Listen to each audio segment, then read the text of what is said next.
नमस्कार, मैं हूं आशीष वर्मा। नो योर कंपनी में आपका स्वागत है। एक ऐसा शो जिसमें हम रोज एक कंपनी का पूरा ब्यौरा आपके सामने पेश करते हैं और बताते हैं कि आपने जिस कंपनी में पैसा लगाया है या लगाना चाहते हैं वो करती क्या है, कहां है उसका कारोबार, कितना मुनाफा कमाती है वो हर साल और उस कंपनी में आपका निवेश कितना सुरक्षित है।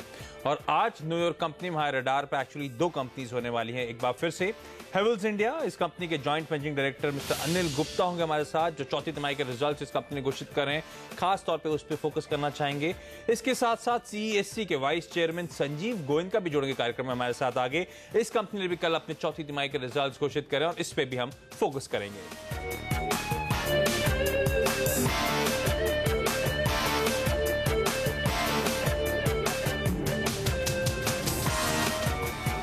लेकिन आगे बढ़ने से पहले एक बार अब तक के बाजार पर नजर डाल लेते हैं, जहां पे हमने देखा था जो एशियाई संकेत थे जब भारतीय बाजार में कारोबार की शुरुआत हुई थी तो वो थोड़े से मिक्स नजर आ रहे थे, कमजोर कहना चाहिए। इसलिए भारतीय बाजारों की शुरुआत भी कमजोर होती हुई नजर आई। दिन के लोज के आसपास अब से कुछ देर पहले बाजार पहुंचे थे, उन लोअर लेवल से अब कुछ हल्का सा रिवाइवल देखने को मिल रहा है। लेकिन अब भी सेंसेक्स और निफ्टी 1/4 परसेंटेज पॉइंट्स के साथ गिरावट के साथ इस टाइम पे ट्रेड करते हुए आपको नजर आएंगे। दरअसल यूरोपियन मार्केट्स जो खुले थे अब से कुछ देर पहले, वहां पे भी हमने देखा कमजोरी के साथ ही शुरुआत हुई थी। 1-1.25% के आसपास ही कमजोरी थी लोअर लेवल से, वहां पे भी हल्की रिकवरी देखने को मिली है, लेकिन अभी भी अमूमन 1% के आसपास ही तमाम यूरोपियन पैक कमजोर नजर आएगा आपको।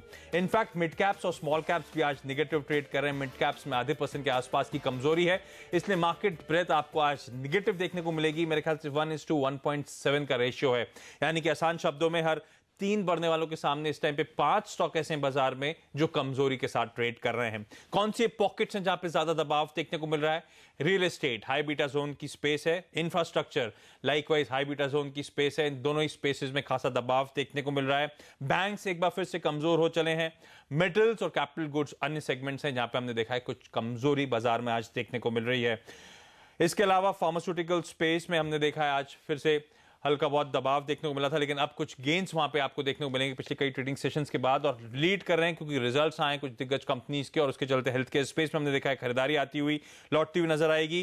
कुछ एक्सटेंड तक एफएमसीजी भी आज पॉजिटिव आपको ट्रेड कर रहा है। हालांकि रैली में पार्टिसिपेशन कहना चाहिए कि वहां पे ऐसा नहीं देखने को मिल रहा है।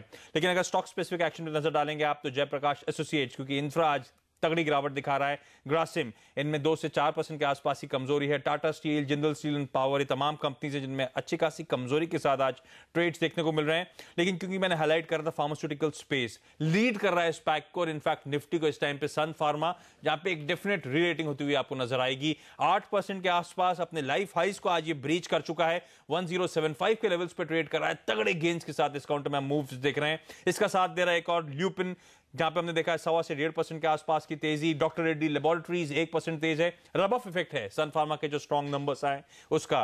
टाटा मोटर्स आज अपने रिजल्ट्स पेश करने वाला है, 2-2.25% रिजल्ट से पहले यहां पे तेजी देखने को मिल रही है। इनफैक्ट ओएनजीसी के भी आज रिजल्ट्स आने वाले हैं।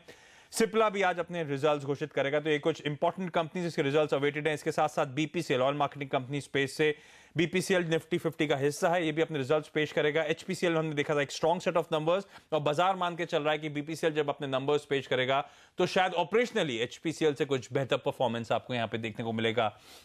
लेकिन नो योर्क कंपनी में आज सबसे पहले हमारे रडार पे है हेवल्स इंडिया, और इस कंपनी के joint MD mister Anil Gupta हमारे साथ जुड़ चुके हैं। गुप्ता जी, बहुत बहुत धन्यवाद सीएनबीसी आवाज के लिए आज वक्त निकालने के लिए। सबसे पहले आप सबको इस कंपनी के रिजल्ट जो आए हैं चौथी तिमाही के उसके बारे में बता दूं। आय में हमने देखा है साल दर साल करीब 12.25% के आसपास का जंप। बाजार मान रहा था मोटा मोटी 15% के आसपास की शायद आय में बढ़त देखने को मिलेगी। कोर इबीटा जो होता है कंपनी का, उसमें हमने देखा है 16-16.5% के आसपास की बढ़त देखने को मिली है। ऑपरेटिंग प्रॉफिट मार्जिन्स में 50 बेसिस पॉइंट के आसपास का इंप्रूवमेंट है, और मुनाफा इस दौरान करीब करीब 20% बढ़ता हुआ नजर आया है, जो हमारी उम्मीद से कुछ बेहतर देखने को मिल रहा है। हम जो पोल्स एक्सपेक्ट कर रहे थे कि इस कंपनी के मुनाफे में करीब 11 से 13% के आसपास की बढ़त देखने को मिलेगी, तो कहीं ना कहीं हमारी उम्मीद से कुछ बेहतर नंबर्स कहना चाहिए। लेकिन गुप्ता साहब, सबसे बड़े इंटरेस्टिंग हाईलाइट आपके नंबर्स में जो मार्जिन्स आपने डिलीवर कर रहे हैं, इंप्रूवमेंट है 50 बेसिस पॉइंट्स का, जबकि मैं तमाम जो रिपोर्ट्स पढ़ रहा था एनालिस्ट की, वो एक्सपेक्ट कर रहे थे कि शायद मार्जिन्स में इस क्वार्टर में एक डिक्लाइन देखने को मिलेगा। मार्जिन्स में जो एक्सपेंशन आपने पोस्ट करा है, कहां से मदद मिली? देखिए, कंपनी का शुरू से यही फोकस रहा है कि अपने ब्रांड के ऊपर, अपने value to the customer, distribution के ऊपर फोकस दिया जाए। तो ऐसा नहीं है कि टफ मार्केट कंडीशंस में भी कंपनी अपने मार्जिन्स को सस्टेन कर पाती है। हमने काफ़ी पिछले सालों में कॉस्ट के ऊपर भी ध्यान दिया है और काफ़ी कॉस्ट ऑप्टिमाइजेशन कर रही है। ये वर्क इन प्रोग्रेस है, चलता रह रहा है।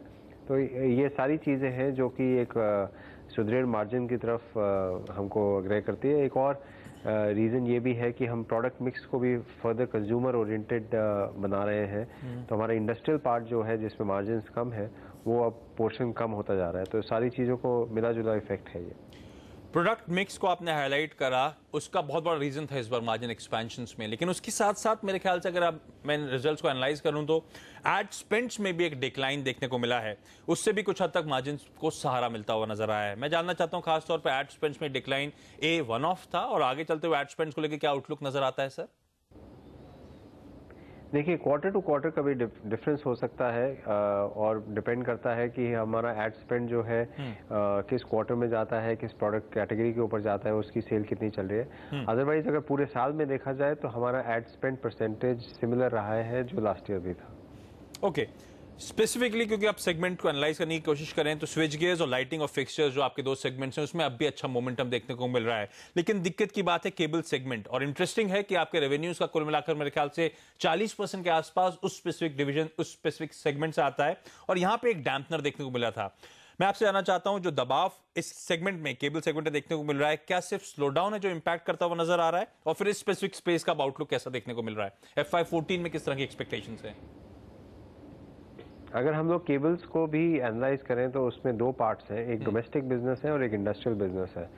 डोमेस्टिक बिजनेस जो कंज्यूमर बिजनेस है वो उसने काफ़ी अच्छी ग्रोथ की है। इस साल करीब 25 से 30% की ग्रोथ रही है लास्ट ईयर हमारी उसमें डोमेस्टिक बिजनेस में। और जहाँ की केबल्स जो अंडरग्राउंड केबल्स है जो इंडस्ट्रियल साइट है उसमें -10% का रहा है। तो इस वजह से ग्रोथ इसमें काफ़ी कम रही है पूरे केबल्स के डिवीजन में। लेकिन जैसे मैंने आपको बताया कि पूरी कंपनी का अगर 1/4 हिस्सा इंडस्ट्रियल है जो कि अभी ग्रो नहीं कर रहा है, इस साल भी हम ये एस्टिमेट कर रहे हैं कि हम फ्लैट ग्रोथ रखेंगे और बाकी जो कंज्यूमर बिजनेस है जो 75% है वो करीब 18% का 16 से 18% की ग्रोथ उसमें रहेगी। तो यही मैंने कहा कि हमारा प्रोडक्ट मिक्स इस तरह से चेंज हो रहा है कि हमारा कंज्यूमर बिजनेस फास्ट ग्रो कर रहा है। ऑफ लेट जो सर आपकी कंपनी एक बड़ा ओवरहैंग था वो सिल्वेनिया के ऑपरेशंस थे, लेकिन अब वहां पे कुछ साइंस दिख रहे हैं इंप्रूवमेंट के। तमाम एनालिस्ट, तमाम स्टेक होल्डर्स जानना चाहेंगे कि फिर एक्चुअल टर्न अराउंड कब तक एक्सपेक्ट करें उस स्पेसिफिक बिजनेस में? देखिए, जहाँ तक बिजनेस का सवाल है सिल्वेनिया ऑलरेडी टर्न अराउंड हो चुका है। पिछले 2-3 साल से वो प्रॉफिटेबल कंपनी रहा है। इवन उसके अगर वेरियस पार्ट्स देखे जाए यूरोप और लैटिन अमेरिका दोनों ही प्रॉफिटेबल रहे हैं। मार्जिन्स हम लोग ये एक्सपेक्ट कर रहे हैं क्योंकि दोनों जगह अभी टफ मार्केट कंडीशंस है, कोई ग्रोथ एक्सपेक्टेड नहीं कॉन्ट्रैक्टिंग मार्केट में, बल्कि हम अपना मार्केट शेयर इंप्रूव कर रहे हैं और ग्रोथ सेल्स को मेंटेन कर पा रहे हैं। हमारा फोकस ये है कि हम अपना 6-6.5% का अपना मार्जिन बना के रखें और उससे हमारा, क्योंकि हमने इंटरेस्ट कॉस्ट काफ़ी वहाँ सेव की है, हमारा प्रॉफिटेबिलिटी बरकरार रहेगी। सो फोकस अभी 1-1.5 साल अगर यूरोप इसी तरह रहा तो हम लोग ये चाहेंगे कि हमारा प्रॉफिटेबिलिटी बनी रहे उस बिजनेस में। सर हम देख रहे हैं रुपए में खासी कमजोरी अपने मल्टी मंथ लोज के आसपास आ गया है, 56 को ब्रीच करता हुआ नजर आया है। मैं आपसे जानना चाहता हूं रुपए में जो एक कमजोरी है ये आपके फाइनेंशियल्स को किस तरह से इंपैक्ट करती है, और बीच में कहीं ना कहीं बज़ बहुत स्ट्रांग हो रहा था कि शायद आपको इसको काउंटर करने के लिए कुछ अपने प्रोडक्ट्स में प्राइस हाइक्स लेने पड़ सकते हैं, क्या ऐसा होने वाला है? कुछ ऐसे स्पेसिफिक प्रोडक्ट्स हैं जहाँ पे हमने लास्ट ईयर इंपोर्ट कॉस्ट बढ़ने से हमने प्राइस हाइक्स लिए हैं और उससे हमारी सेल्स में कोई प्रॉब्लम नहीं आई। वो ऐसे प्रोडक्ट्स हैं जहाँ पे इंडस्ट्री के ही इंपोर्ट रहा है, उन प्रोडक्ट्स को हम लोग अब लोकल मैन्युफैक्चरिंग की तरफ भी लेके जा रहे हैं। लेकिन हमारा क्योंकि एक्सपोर्ट भी उतना ही है जितना हम लोग इंपोर्ट करते हैं, तो हमारा ये बैलेंस हो जाता है, हमको बहुत ज़्यादा कोई फॉरेन एक्सचेंज का एक्सपोजर नहीं है। चलिए गुप्ता जी, आप हमारे साथ बने रहिए। वक्त तो चला एक छोटे से ब्रेक का। ब्रेक के बाद भी हेवल्स इंडिया के जो चौथी तिमाही के रिजल्ट्स आए उनकी पेचीदगियों पे और फोकस करेंगे।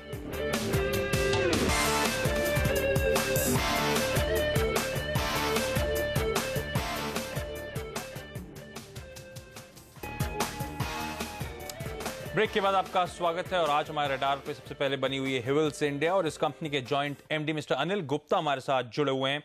गुप्ता जी, मैं आपसे जानना चाहता हूं क्या कुछ वर्किंग कैपिटल साइड पे प्रॉब्लम्स अब ब्रू अप होती हुई नजर आ रही हैं, क्योंकि जो वर्किंग कैपिटल पोजीशन है वो मार्जिनली डिटोरिएट होती हुई नजर आई है। 31 डेज से बढ़कर अब 55 डेज पे पहुंच चुका है। मैं आपसे जानना चाहता हूं किस तरह का आउटलुक है? देखिए, ये वर्किंग कैपिटल की तो कोई भी प्रॉब्लम नहीं है। ये इनफैक्ट हमारे इन्वेंट्री डेज भी कम हुए हैं, हमारे रिसीवेबल डेज बराबर रहे हैं। ये हम लोग में because the company is throwing cash and generating cash, तो क्रेडिटर्स को हमने कम किया हुआ है, उस पर डिस्काउंट्स देते हैं हम लोग, तो इस वजह से वर्किंग कैपिटल बढ़ा हुआ है। Otherwise the company is in a very very Fairlie comfortable position. Okay sir, तमाम एनालिस्ट रिपोर्ट्स बता रही हैं कि जो आपका रियो का लॉन्च है वो सबसे बड़ा अगला ट्रिगर हो सकता है इस कंपनी के लिए। मैं दर्शकों को बता दूं, सबसे पहले लो प्राइस स्विचेस हैं जो कि खास तौर पे इस कंपनी ने रूरल सेगमेंट को टारगेट करने के लिए मैन्युफैक्चर करे हैं। मैं आपसे जानना चाहता हूं सर, वहां पे क्या अपडेट है, क्या इन्वेस्टमेंट प्लान्स हैं और FY14 में किस तरह की एक्सपेक्टेशंस हैं रियो को लेकर? देखिए, क्योंकि ये डिस्ट्रीब्यूशन प्रोडक्ट है, इसकी एक्सपेंशन में थोड़ा टाइम लगता है। हम लोग ने लास्ट ईयर इसको 6 महीने हुए हमने लॉन्च किया है। इस साल हमारी एक्सपेक्टेशंस हैं कि हम इसको 100 करोड़ से ऊपर रुपए का इसमें स्विचेस में बिजनेस करें। इसका सबसे बड़ा एडवांटेज हमको ये मिलेगा कि हमारे बाकी प्रोडक्ट्स एक अलग डिस्ट्रीब्यूशन सेगमेंट में C क्लास टाउन्स और रूरल मार्केट्स में जाना शुरू होंगे। तो ये हम एक साथ में एडवांटेज देख रहे हैं इसके साथ। यही एक रीज़न है कि हमारी ग्रोथ एक्सपेक्टेशन अभी भी बरकरार है कंज्यूमर प्रोडक्ट्स के लिए। सर, FY13 स्ट्रॉन्ग नोट पे आप क्लोज कर रहे हैं, सब जानना चाहेंगे FY14 के लिए किस तरह की गाइडेंस होगी, किस तरह के ग्रोथ एक्सपेक्टेशंस रखें? देखिए, हमारी एक्सपेक्टेशन तो रहेगी कि हम 15 से 20% का अपना ग्रोथ इन प्रॉफिट्स रखें। इवन इफ कि अगर हमारे, जैसे मैंने बताया कि इंडस्ट्रियल सेगमेंट अगर हमारा वीक रहता है तो ओवरऑल सेल्स ग्रोथ चाहे हमारी भले ही कम रहे, लेकिन प्रॉफिट ग्रोथ की तरफ हमारा ध्यान रहेगा। चलिए गुप्ता साहब, बहुत बहुत धन्यवाद CNBC आवाज के लिए आज वक्त निकालने के लिए। थे हेवल्स इंडिया के जॉइंट MD जो कंपनी के चौथी तिमाही के रिजल्ट्स में हमसे खास तौर पे बातचीत कर रहे थे। इंटरेस्टिंगली स्टॉक ने कल अपने लाइफ टाइम हाइस को छुआ था, 751 के लेवल्स के आसपास ही जाता हुआ नजर आया था और पिछले 2 सालों में एक स्ट्रॉन्ग रिटर्न दिखाया इस काउंटर ने। 155 से 160 तक के पॉजिटिव रिटर्न्स पिछले 2 सालों में हेवल्स इंडिया के काउंटर ने दिखाए हैं, तो एक स्ट्रॉन्ग रीरेटिंग देखने को मिली है। लेकिन आज न्यूयॉर्क कंपनी में जो दूसरी कंपनी हमारे रडार पे वो है CESC और इस कंपनी के vice chairman mister Sanjeev Goyan का हमारे साथ जुड़ रहे हैं। गोयन साहब, बहुत बहुत धन्यवाद CNBC आवाज के लिए आज वक्त निकालने के लिए। सबसे पहले आप सबको बता दूं, इस कंपनी ने कल अपने चौथी तिमाही के रिजल्ट्स घोषित करें जहां पे कंपनी की बिक्री में करीब 10% के आसपास की बढ़त है, जबकि उम्मीद थी कि बिक्री 7% कमजोर होगी। इसके साथ साथ मुनाफे में हमने देखा एक फ्लैटिश रुझान देखने को मिला था और बाजार उम्मीद लगा रहा था मुनाफे में एक्चुअली 30% के आसपास की शायद कमजोरी हाथ आए, तो उस लिहाज से एक strong set of numbers. Goenka साहब, कांग्रेचुलेशंस जो चौथी तिमाही के रिजल्ट्स आपने डिलीवर कर रहे हैं। सबसे पहले जानना चाहूंगा, जो सेल्स और प्रॉफिट ग्रोथ हमने देखने को मिली है डिसेंट है, हमारी उम्मीद से कुछ बेहतर देखने को मिल रही है। क्या ये स्पेसिफिकली इसलिए हुआ है कि बीती 3 तिमाहियों में अंडर रिकवरीज देखने को मिली थी जिसे आप इस बार अकाउंट कर रहे हैं? जी, कुछ तो सालाना टैरिफ का इम्पैक्ट है और कुछ इफिशिएंसीज का इम्पैक्ट है, कुछ कॉस्ट कंट्रोल का इम्पैक्ट है, कॉम्बिनेशन है। तो आप यदि देखेंगे तो 12% की वृद्धि हुई है हमारे मुनाफे में on year on year basis. Sir, आपसे जानना चाहूंगा फिर किस तरह का रिकवरी अमाउंट देखने को मिला है इस बार, जो आपने टैरिफ हाइक्स लिए थे Q4 FY12 में, उसके चलते? नहीं, उसका कोई बहुत ज़्यादा इम्पैक्ट नहीं है, बट फिलहाल टैरिफ अब की जो मिला है हमें वो पूरे 12 महीनों के लिए मिला है, तो वो इम्पैक्ट एनुअल रिजल्ट्स पे डेफिनेटली कुछ हद तक आते हैं। ओके, चलिए गोयनका साहब हमारे साथ बने रही। वक्त तो चला एक छोटे से ब्रेक का। अभी अब तक हमने जो हेडलाइन नंबर्स आए थे उस पर फोकस कर रहा था, लेकिन CESC के साथ काफी इंटरेस्टिंग हाइलाइट्स हैं। स्पेंसर जो इसका रिटेल बिजनेस है, फर्स्ट सोर्स जो इस कंपनी ने एक्वायर करी है, रांची डिस्ट्रीब्यूशन कारोबार जो कंपनी डाइवर्सिफाई करने की कोशिश कर रही है, इन सब तमाम मुद्दों को टच करेंगे इस छोटे से ब्रेक के बाद।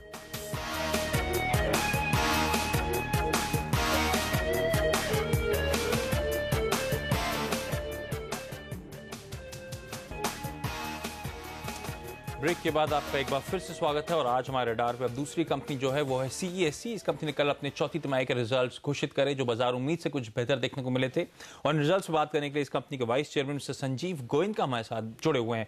सर, मैं आप स्पेसिफिकली फोकस करना चाहूंगा आपके रिटेल आर्म स्पेंसर्स में। मैं जानना चाहूंगा स्पेसिफिकली कि कब तक एक्सपेक्ट कर रहे हैं आपकी रिटेल आर्म में एक ब्रेक इवन देखने को मिलेगा, यानी कि ऑपरेटिंग लेवल पे कब तक वो मुनाफे पे आती हुई नजर आएगी? क्या आपने जो प्रीवियस टारगेट्स दिए थे उसी पे स्टिक करना चाहेंगे? जी, मैं अभी तक तो वो टारगेट्स पे हम एकदम सही माने में लगे हुए हैं और लगता है, उम्मीद है कि वो टारगेट्स मीट होंगे। अब देखिए तो वक्त बताएगा, बट अभी तक विश्वास है कि हो जाना चाहिए। मिस्टर गोयनका, आपने सबसे सरप्राइज करा था जब आपने घोषणा करी थी कि आप फर्स्ट सोर्स सॉल्यूशंस नाम की एक IT बीपीओ कंपनी को एक्वायर करने वाले हैं। मैं जानना चाहता हूं किस तरह का कंट्रीब्यूशन अब आप वहां से एक्सपेक्ट कर रहे हैं FY14 एज अ होल में, किस तरह का परफॉर्मेंस, किस तरह का अपटिक वहां पे देखने को मिल सकता है? ये नंबर्स तो मैं नहीं देना चाहूंगा अभी, बट मुझे विश्वास है कि जो रिजल्ट्स आए हैं उससे बहुत बेटर हो गया। चलिए, आपके जो चंद्रपुर और हल्दिया के जो पावर प्लांट्स हैं सर, उनको लेकर क्या अपडेट्स हैं? क्योंकि दोनों ही प्लांट्स माना जा रहा था कंप्लीशन के आसपास पहुंचते हुए नजर आ रहे हैं और कमीशन जल्द होते हुए नजर आएंगे। इनफैक्ट जो पहला यूनिट था चंद्रपुर प्लांट का, वो एक्सपेक्टेड था कि जून 2013 में ऑपरेशनल हो जाएगा। क्या अपडेट्स हैं वहां पर सर? जी, वो जुलाई पे हम कमीशन करेंगे, जून के बजाय जुलाई, एंड ऑफ जुलाई तक कमीशन हो जाना चाहिए। तो लगभग 30 दिन बिहाइंड शेड्यूल है। और हल्दिया की प्रोजेक्ट ऑन शेड्यूल चल रहा है और उसका सितंबर-अक्टूबर 2014 का फर्स्ट यूनिट का कमीशनिंग टारगेट है और अभी तक हमें उम्मीद है कि वो हो जाना चाहिए। सर, इंटरेस्टिंगली सीईएससी को सिलेक्ट किया गया है झारखंड स्टेट इलेक्ट्रिसिटी बोर्ड द्वारा, ताकि रांची में 300 मेगावाट की डिस्ट्रीब्यूशन कर सकें फ्रेंचाइजी मॉडल बेसिस पे अगले 15 सालों के लिए। मैं जानना चाहता हूं किस तरह का बिजनेस पोटेंशियल आप एक्सपेक्ट करते हैं इस नए सेगमेंट से? अभी फिलहाल एक ऑडिट प्रोसेस चल रहा है। झारखंड स्टेट इलेक्ट्रिसिटी बोर्ड ने ऑडिटर को अपॉइंट किया है, अर्नस्ट एंड यंग को अपॉइंट किया है। तो वो ऑडिट कंप्लीट होते ही बेसलाइन नंबर्स और टीएनडी लॉस के इस्टेब्लिश हो जाएंगे। वो इस्टेब्लिश होने के बाद वो हैंडओवर प्रोसीजर चालू करेंगे, क्योंकि वो जो फ्रेंचाइज कंडीशन है उसमें लॉस रिडक्शन लिखा हुआ है, लॉस रिडक्शन के कंडीशंस हैं। तो जब तक आपका बेसलाइन नहीं इस्टेब्लिश होता है तो आप किस लेवल से रिड्यूस कर रहे हैं, तो वो जैसे ही इस्टेब्लिश हो जाता है वो हैंडओवर प्रोसीजर हमें उम्मीद है कि वो चालू कर देंगे। ओके सर, मैं कहीं पढ़ रहा था कि सीईएससी को शायद 100 करोड़ रुपए के आसपास का निवेश करना पड़ सकता है इस कारोबार में अगले 2 सालों में। क्या ये इंफॉर्मेशन जो हमारे पास है सही है? और बी, फिर कब तक आप एक्सपेक्ट करेंगे एक मीनिंगफुल कंट्रीब्यूशन वहां से आता हुआ नजर आएगा? कौन से फाइनेंशियल ईयर में? देखिए, हमारी पावर में सिग्निफिकेंट एक ग्रोथ में एक्सपेक्ट कर रहा हूं। तो रांची के डिस्ट्रीब्यूशन फ्रेंचाइज में आप समझिए लगभग 300 करोड़ का इन्वेस्टमेंट होगा। सर, अब रिटेल कारोबार पे फोकस करना चाहूंगा, सीएससी प्रॉपर्टीज पे खास तौर पे। जो रिटेल मॉल आप कोलकाता में डेवलप कर रहे थे 3.3 एकर्स के आसपास की जमीन पर, वो एक्सपेक्टेड था कि कमीशन हो जाएगा जुलाई से सितंबर 2013 के बीच में। कोई अपडेट कमीशनिंग डेट को लेकर? नहीं, उसकी कमीशनिंग सितंबर अक्टूबर 2013 की बात थी and we are on target for that. तो तब तक जो 505 प्रॉपर्टीज हैं वो लीज आउट हो जाएंगी? क्या करंट सिचुएशन है सर? नहीं, अब 95% लीज आउट हो गई है। चलिए मिस्टर गोविंद का बहुत बहुत धन्यवाद सीएनबीसी आवाज के लिए आज वक्त निकालने के लिए। थे सीईएससी के वाइस चेयरमैन संजीव गोविंद का, जो कंपनी के चौथी तिमाही के रिजल्ट्स और खासतौर पर अपने डिफरेंट बिजनेस वर्टिकल्स पे हमारे साथ फोकस कर रहे थे। इस कंपनी जो कल रिजल्ट्स दिए हैं बाजार उम्मीद से बेहतर थे। कल एक स्ट्रॉन्ग अप मूव के बाद आज यहां पे हल्की मुनाफा वसूली देखने को मिल रही है। 1-1.25% के आसपास कमजोर हो चुका है ये काउंटर। इंटरेस्टिंगली इस कंपनी के रिजल्ट्स में एक और हाईलाइट थी, कंपनी के मार्जिन में हमने देखा था 70 बेसिस पॉइंट्स के आसपास की इंप्रूवमेंट। तो ऑपरेशनली एक स्ट्रॉन्ग क्वार्टर देखने को मिला है सीईएससी की तरफ से। लेकिन चलिए एक बार जाते जाते बाजार पर नजर डाल लेते हैं, जहां पे हमने देखा अभी भी कमजोरी देखने को मिलेगी। हालांकि निश्चित स्तरों से अब कुछ हद तक रिकवरी जरूर देखने को मिली है भारतीय बाजारों में। करीब 1/4 से आधे % के आसपास बेंचमार्क्स यानी कि सेंसेक्स और निफ्टी में बढ़त देखने को मिल रही है। मिड कैप्स में लेकिन अब कुछ हद तक गिरावट जो है गिराती हुई नजर आएगी आपको। 3/4 परसेंटेज पॉइंट के आसपास मिड कैप्स कमजोर हो गए। मार्केट ब्रेथ अभी भी वही कमजोरी का आलम दिखाती हुई नजर आएगी। करीब 3:5 का रेशियो है, यानी कि 3 बढ़ने वालों के सामने 5 स्टॉक्स ऐसे हैं जो बाजार में कमजोरी के साथ ट्रेड करते हुए नजर आएंगे। ध्यान रखें, हाईलाइट आज के ट्रेड में है सन फार्मा और इसके चलते फार्मास्यूटिकल एज अ स्पेस में एक बेहतरीन इंट्रैक्शन देखने को मिल रहा है। लेकिन रैनबैक्सी को लेकर चिंताएं अभी भी हावी हैं, तो वो काउंटर बजाय कि रब ऑफ इफेक्ट में फायदा मिलता हो, रैनबैक्सी में आज भी आपको दबाव के साथ ही ट्रेड सीखने को मिलेंगे। और अब दिक्कतें इस कंपनी के सामने और एग्रोवेट होती हुई नजर आ रही हैं, इसलिए 2.5% के आसपास की कमजोरी यहां पे आपको देखने को मिलेगी। कई सारे इंपॉर्टेंट रिजल्ट्स भी आने वाले हैं जिन बाजार अवेट कर रहा है, खासतौर पर उसमें टाटा मोटर्स, जिसमें हम एक्सपेक्ट कर रहे हैं कि थोड़ा सा कमजोर एक क्वार्टर देखने को मिल सकता है। इस कंपनी के डोमेस्टिक कारोबार को लेकर चिंताएं हैं, बाजार एक्सपेक्ट कर रहा है, जैसे कि पिछली तिमाही में हमने देखा था कमजोर परफॉर्मेंस थी डोमेस्टिक कारोबार की, इस बार भी घाटा गहराता हुआ नजर आएगा। 600 करोड़ रुपए के आसपास का एक आंकड़ा है जिस पे बाजार उम्मीद लगा के बैठा हुआ है। इसके बियॉन्ड कोई नंबर आता है तो एक डिसअपॉइंटमेंट हो सकता है बाजार के लिए। टाटा मोटर्स के लिए इंपॉर्टेंट होगा जेएलआर के नंबर्स भी, वहां पे एक्सपेक्टेड है कि मार्जिन पे कुछ इंप्रूवमेंट देखने को मिलेगा क्योंकि वॉल्यूम्स बढ़ते हुए नजर आए हैं, तो एक इंपॉर्टेंट नंबर जिस पे आप नजर रखें। इसके साथ साथ ओएनजीसी के रिजल्ट अब से कुछ ही देर में अनाउंस होने वाले हैं। जहां पे हम एक्सपेक्ट कर रहे हैं मुनाफा ऑलमोस्ट फ्लैटिश और रेवेन्यूज में करीब 1% के आसपास की कमजोरी देखने को मिलेगी। ये स्टॉक भी रिजल्ट से पहले एकदम सुस्त ट्रेड्स दिखाता हुआ, और एक और इंटरेस्टिंग कंपनी सिप्ला भी अब से कुछ देर में अपने रिजल्ट्स घोषित करने वाली है। यहां पे हम एक्सपेक्ट कर रहे हैं कि एक स्ट्रॉन्ग मोमेंटम शायद देखने को मिले। रेवेन्यूज और प्रॉफिटेबिलिटी के फ्रंट पे 13 से 14% तक के अप मूव्स एक्सपेक्टेड हैं। तो इंपॉर्टेंट रिजल्ट्स बाजार के लिए, बाजार के डायरेक्शन के लिए आज और कल आते हुए नजर आएंगे, और कई सारे ओएफएस भी। इस बीच में बाजार कल की एक्सपायरी से पहले किस तरह से ट्रेड दिखाता है, ये सब देखेंगे हम आखिरी सौदा में। लेकिन नोए कंपनी वक्त तो चला एक छोटे से ब्रेक का। नमस्कार।